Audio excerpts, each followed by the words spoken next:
அனைவருக்கும் காலை வணக்கம். இப்போ லாஸ்ட் கிளாஸில் பார்த்திங்கன்னா, அதாவது இயக்க விதிகள் யூனிட் 3 வந்து பார்த்துட்ருக்கோம். அதில் வந்து அதாவது நிலைமம் என்றால் என்ன, இயக்க விதிகள் வந்து என்னென்ன இயக்க விதிகள் இருக்குது, அதில் இயக்கத்தை பற்றி அரிஸ்டாட்டில் என்ன சொன்னார், அதே மாதிரி கலீலியோ என்ன சொன்னார், இப்போ நியூட்டனோட விதியில் வந்து முதல் விதி என்ன சொல்லப்படுது, அதில் முதல் விதி எதை சார்ந்து அமைகிறது, நிலைமம்னா என்ன, நிலைமத்தில் வந்து எத்தனை விதமான நிலைமம் இருக்குது, அதை எவ்வாறு வகைப்படுத்தப்படுகிறது, அதற்கான எடுத்துக்காட்டுகள் என்ன அப்படிங்கிறத பற்றி பார்த்துக்கிட்டு இருக்கோம். இப்போ நிலைமத்தில் வந்து 3 வகைகள் இருக்குது.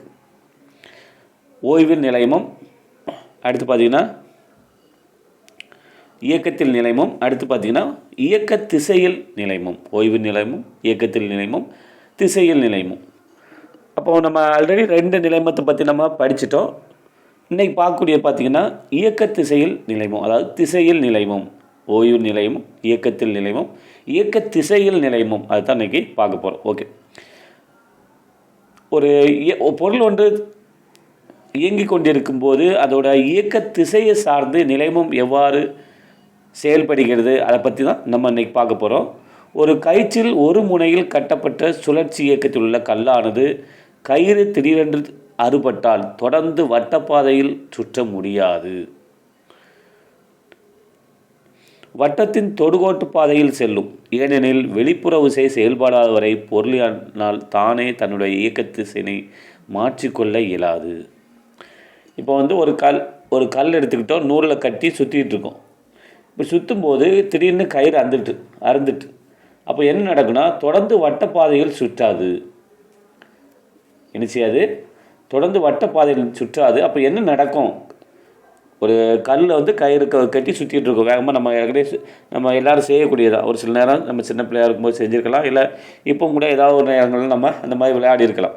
ஸோ அந்த மாதிரி நம்ம செய்யும்போது என்ன நடக்கும்? திடீர்னு கயிறு அறுந்துட்டுனா என்ன நடக்கும்? இப்போ நம்ம ஏற்கனவே ஃபஸ்ட் யூனிட்டில் நம்ம பார்த்தோம், அதாவது ஃபிசிக்ஸ், வாட் இஸ் ஃபிசிக்ஸ் ஒரு இன்ட்ரடக்ஷனில் பார்த்தோம். இயற்பியல்லாம் என்ன? இயற்பியல் என்பது நம்ம அன்றாட வாழ்வில் நடக்கக்கூடிய நிகழ்வுகளை பற்றி தான் படிக்கும். இப்போ பார்த்திங்கன்னா காலையில் லாஸ்ட் கிளாஸில் பார்த்தோம், அதாவது நிலைமத்தில் அதை நம்ம பேருந்தில் இருக்கும்போது எவ்வாறு அந்த நம்ம முன்னோக்கி தள்ளப்படுகிறோம், பிரேக் அடிக்கும்போது எப்படி அந்த பின்னோக்கி தள்ளப்படுகிறோம், அதை பற்றி நம்ம படிக்கணும். அப்போ இயற்பியலுங்கிறது அதாவது இயற்கையாக நடக்கக்கூடிய அன்றாட வாழ்வில் நடக்கக்கூடிய ஒவ்வொரு நிகழ்வுகளை பற்றி தான் நம்ம படிக்கக்கூடியது. அப்போ இந்த டாபிக் வந்து ரொம்ப ஒரு இன்ட்ரெஸ்டான டாபிக்னு சொல்லலாம். ஓகே, அப்போது நம்ம சுற்றிக்கிட்டு இருக்கும்போது என்ன ஆகுது? திடீர்னு கயிறு அறுந்துட்டுனா என்ன நடக்கும்? வட்டத்தின் தொடுகோட்டு பாதையில் செல்லும். தொடர்ந்து வட்டப்பாதையில் செல்லாது, அதோட தொடுகோடு டேஞ்சன்னு சொல்லுவாங்க இங்கிலீஷில். அப்போ அந்த தொடுகோட்டு பாதை எப்படி எந்த திசையில் செயல்படுமோ அந்த திசையில் தான் செல்லும். ஏனெனில் வெளிப்புற விசை செயல்படாத வரை பொருளினால் தானே தன்னுடைய இயக்கத்தினை மாற்றிக்கொள்ள இயலாது.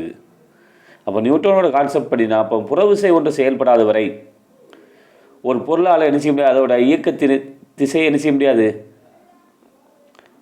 இயக்க திசையை மாற்றிக்கொள்ள முடியாது. அது ஒரு திசை வந்து எந்த திசையில் இருக்கோ இயக்கம், அந்த திசையில் தான் நிச்சய முடியும் இருக்கும். நம்ம வெளிப்புற விசை செயல்படும் போது அதோட இயக்கத்தின் திசை வந்து மாற்றப்படும். அப்போ விசைக்கும் இயக்கத்துக்கும் நியூட்டன் வந்து என்ன சொல்கிறாரு? தொடர்பு இருக்குன்னு தான் சொல்கிறாரு. ஓகே,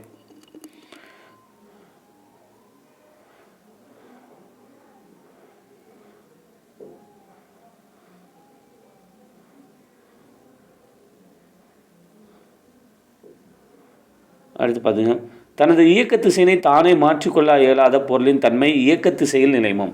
அப்போ இயக்க திசையில் நிலைமம்னு என்ன? தனது இயக்க திசையினை தானே மாற்றிக்கொள்ள இயலாத பொருளின் தன்மை இயக்க திசையில் நிலைமம் எனப்படும்.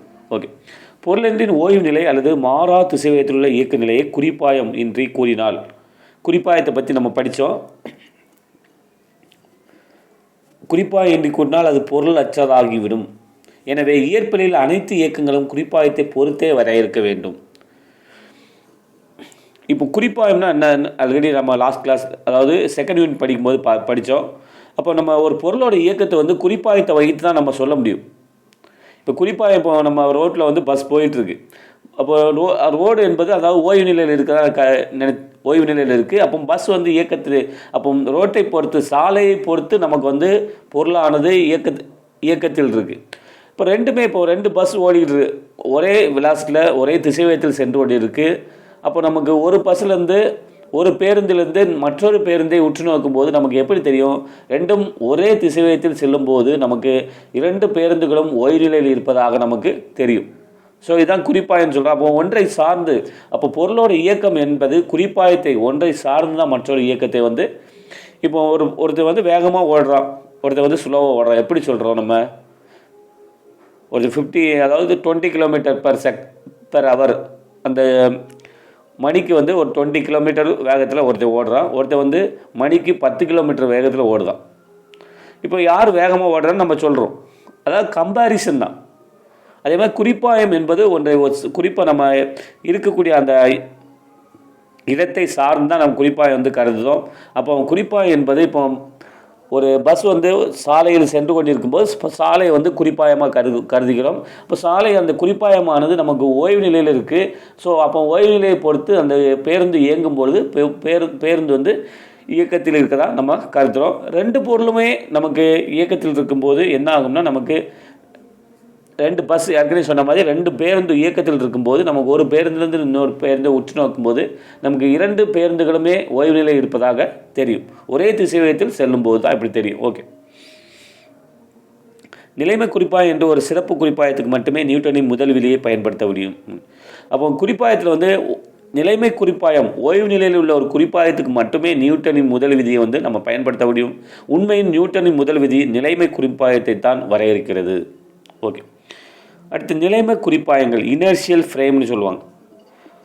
நிலைமை குறிப்பாயத்திலிருந்து பார்க்கும்போது எவ்வித விசையும் செயல்படாத ஒரு பொருளானது ஓய்வு நிலையிலோ அல்லது மாறா திசைவேகம் கொண்ட சீரான இயக்க நிலையிலோ காணப்படும். எனவே நிலைமை குறிப்பாயம் என்ற ஒரு சிறப்பு குறிப்பாயத்தில் உள்ள பொருள் எவ்வித விசையும் அதன் மீது செயல்படாத நிலையில் மாறா திசைவேகம் கொண்ட இயக்க நிலையிலோ அல்லது ஓய்வு நிலையிலோ காணப்படும். ஆனால் ஒரு பொருள் விசையை உணர்கிறதா இல்லையா என்பதை நாம் எவ்வாறு அறிவது? புவியில் உள்ள அனைத்து பொருட்களும் புவியீர்ப்பு விசையினை உணரும். லட்சிய நிலையில் ஒரு பொருள் புவி மற்றும் பிற பொருட்களை விட்டு வெகு தொலைவில் உள்ள போது மட்டுமே விசைகளற்ற நிலையை அடையும். அப்பொருள்களுக்கு நியூட்டனின் முதல் விதி முழுமையாக பொருந்தும். இப்போ நிலைமை குறிப்பாயத்துக்கு மட்டும்தான் நமக்கு என்ன ஆகுனா, நியூட்டன் முதல் விதி வந்து பயன்படுத்த முடியும். வெகு தொலைவில் உள்ள அப்பகுதியை நிலைமை குறிப்பாயமாக கருதலாம். ஆனால் நடைமுறையில் இது போன்ற நிலைமை குறிப்பாயம் சாத்தியமற்றது. நடைமுறையில் புவியினை நாம் ஒரு நிலைமை குறிப்பாயமாக கருதலாம். ஏனெனில் ஆய்வகத்தில் மேசை மீது வைக்கப்பட்ட புத்தகம் எப்போதும் ஓய்வு நிலையில் உள்ளதாக கருதப்படுகிறது. அப்பொருள் எப்பொழுதும் கிடைத்தளத்தில் முடுக்கமடைவதில்லை. ஏனெனில் கிடைத்தள திசையில் அதன் மீது எவ்விதமான விசையும் செயல்படுவதில்லை. எனவே அனைத்து இயற்பியல் மற்றும் ஆய்வுகள் மற்றும் கணக்கீடுகளுக்கு ஆய்வகத்தை ஒரு நிலைமை குறிப்பாயமாக கருதலாம். நாம் இந்த முடிவை எடுக்க பொருளின் கிடைத்தள இயக்கத்தினை மட்டும் கணக்கில் எடுத்துக்கொண்டோம். ஏனென்றால் பொருளின் மீது கிடைத்தள திசையில் எந்த விசையும் செயல்படவில்லை. ஆனால் இதே முடிவை எடுக்க நாம் செங்குத்து திசையில் பொருளின் இயக்கத்தை பகுத்தாராயக்கூடாது. ஏனெனில் கீழ் நோக்கி செயல்படும் புவியீர்ப்பு விசையும் மேல் நோக்கி செயல்படும் செங்குத்து விசையும் ஒன்றை ஒன்று சமன்பட செய்து பொருளை ஓய்வு நிலையில் வைக்கிறது. இப்போ ஒரு பொருள் ஓய்வு நிலையில் இருக்குன்னா அதில் வந்து விசை செயல்படலை அப்படின்னு சொல்ல முடியாது. செயல்படுது, ஆனால் 2 விசை, அதாவது ஒரு பொருள் ஓய்வு நிலையில் இருக்குது. அப்போ ஓய்வு நிலையில் இருக்குன்னா அதில் எந்த விதமான விசையும் செயல்படவில்லை அப்படின்னு நம்ம சொல்ல முடியாது. ஆனால் விசை செயல்படுதுன்னா அதாவது எப்படி அப்போ செயல்பட்டால் நம்ம பொருள் இயங்குமே, ஏன் இயங்கலை அப்படின்னு கேட்கலாம். அப்போது ஒரு பொருள் வந்து ஓய்வு நிலையில் இருக்குன்னா விசை வந்து 2 விதமான விசை செயல்படுது. அந்த செயல்படக்கூடிய 2 விதமான விசையும் சமமாக செயல்படுகிறது. அப்போ எந்த 2 விதமான விசை வந்து, ஒன்று கீழ் நோக்கி செயல்படக்கூடிய புவியீர்ப்பு விசை, மற்றொன்று வந்து மேல் நோக்கி செயல்படக்கூடிய செங்குத்து விசை. அப்போ இந்த 2 விசையும் ஒன்றுக்கொன்று சமமாக மற்றும் எதிரெதிர் திசையில் செயல்படுவதால் ஒன்றை ஒன்று சமன் செய்து அந்த பொருளை ஓய்வு நிலையில் இருக்க வைக்கிறது. ஓகே, அப்போ ஒரு பொருள் ஓய்வு நிலையில் இருக்க பொருளையும் நமக்கு விசை செயல்படலைன்னு நம்ம சொல்ல முடியாது. ஆனால் செயல்படுது. ஆனால் செயல்படக்கூடிய விசைகள் 2ம் சமமாக செயல்படுகிறது. அப்போ இதை எப்படி சொல்லலாம்னா, விசை இருக்குது ஆனால் இல்லை அப்படி கூட நம்ம சொல்லலாம். எப்படி சொல்லலாம்? இருக்குது ஆனால் இல்லை. காமெடி கூட சொல்லலாம், இருக்குது ஆனால் இல்லை அப்படின்னு சொல்லுவாங்க. அந்த மாதிரி விசை வந்து இருக்குது, எப்போ இல்லை?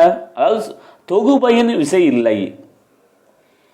விசை இருக்குது, ஆனால் தொகுபயன் விசை இல்லை. தொகுபயன் விசைனா என்ன? ஒன்றுக்கு அதாவது செயல்படக்கூடிய அந்த ரெண்டு விசைகளும் சமமாக மற்றும் ஒன்றுக்கொன்று எதிர் திசையில் செயல்படுவதால் தொகுபயன் விசை சுழி என்று சொல்லலாம்.